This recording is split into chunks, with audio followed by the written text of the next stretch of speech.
تفسیر القرآن آج کا سبق سورۃ النساء آیت نمبر 41 اور 42۔ اعوذ باللہ من الشیطان الرجیم، بسم اللہ الرحمن الرحیم۔ فَكَيْفَ إِذَا جِئْنَا مِن كُلِّ أُمَّةٍ بِشَهِيدٍ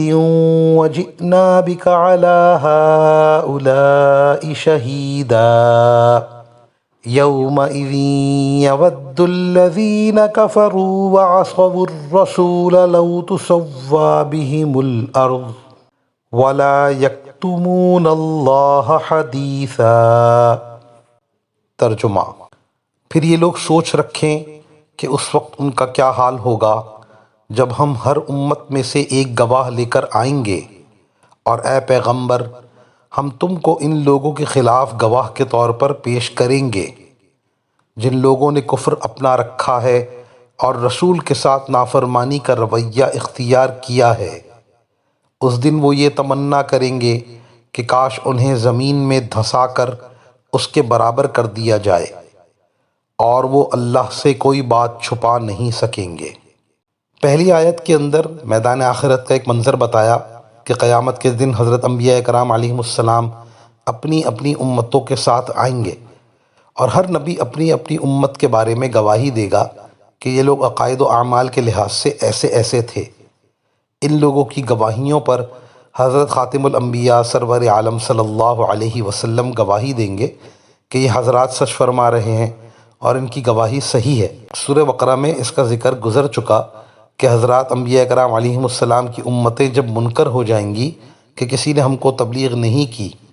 تو امت محمدیہ علیہم السلام حضرات انبیاء کرام علیہم السلام کے حق میں گواہی دے گی، یعنی حضور صلی اللہ علیہ وسلم کی امت انبیاء کرام کے حق میں گواہی دے گی کہ واقعی ان حضرات نے تبلیغ کی تھی۔ پھر حضرت صلی اللہ علیہ وسلم گواہی دیں گے کہ میری امت کی گواہی صحیح ہے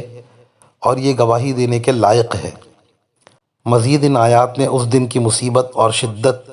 اور بدحالی بیان فرمائی، اور فرمایا کہ جس دن یہ گواہیاں ہوں گی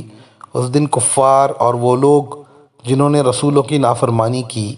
اس بات کی تمنا کریں گے کہ ہائے کاش ہم آج کے دن دفن کر دیے جاتے اور زمین کا پیوند بنا دیے جاتے، اور جس عذاب اور مصیبت میں مبتلا ہیں اس سے رہائی ہو جاتی۔ اور اس دن اللہ سے نہ کوئی بات چھپا سکیں گے، خود اپنے اقرار اور اپنے اعضاء و جوارح کے اقرار سے دوزخ میں داخل ہوں گے۔ اس دن حالات مختلف ہوں گے، کبھی تو پوشیدہ رکھیں گے اور کہیں گے کہ قسم ہے اللہ کی جو ہمارا رب ہے، ہم شرک کرنے والے نہ تھے، لیکن پھر اعضاء اور جوارح کی گواہیوں کے بعد اپنی نافرمانیوں کا اقرار کر لیں گے۔ اس وقت یہ کہیں گے کہ ہائے کاش ہم زمین کا پیوند بنا دیے جاتے۔ وآخر دعوانا ان الحمد للہ رب العالمین۔